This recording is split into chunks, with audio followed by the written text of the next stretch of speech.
watching Scout Look Weather's Whitetail Slam.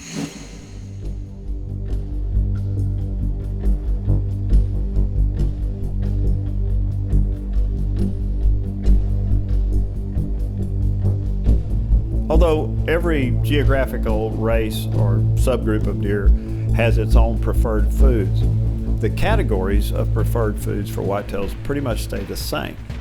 Basically, it boils down to browse, which are the leaves and twigs of woody plants, forbs, or which are basically weeds, grasses, mushrooms, and some form of fruit, mast, hard mast, soft mast, whatever.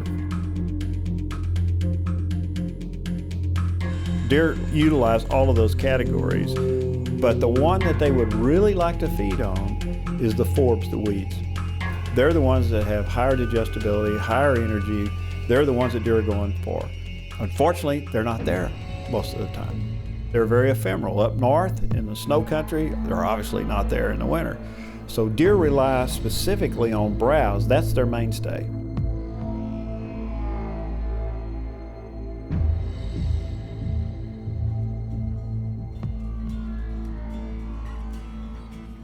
I'm standing here in the East Texas woods and there's a lot of green around me, but how much deer food is there actually? We classify deer foods, basically browse, which is their mainstay, into first, second, and third choices. The first choice are what we call ice cream plants. An example, I've got one right here, is greenbrier. This is a plant that grows every time we get a rainfall. It is highly digestible. It is very nutritious for our deer, but there's not that much of it out in the woods. Then we have the second choice, which are the real mainstays for our deer. And here we've got an elm, which is a second choice browse, but it's the mainstay. Elms and other plants that are second choice are the ones that deer primarily live off of. And then we've got plants that deer won't eat if their life depended on it. And we've got one here, this is a sweet gum here in the south.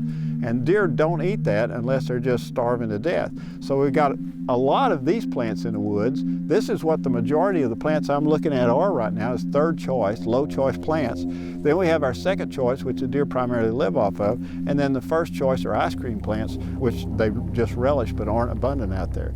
The species change from one place to another where our subgroups live.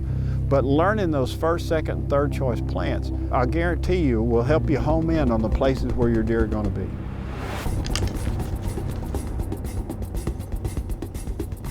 Start your quest for the Slam and register for the giveaways only at Whitetail Slam.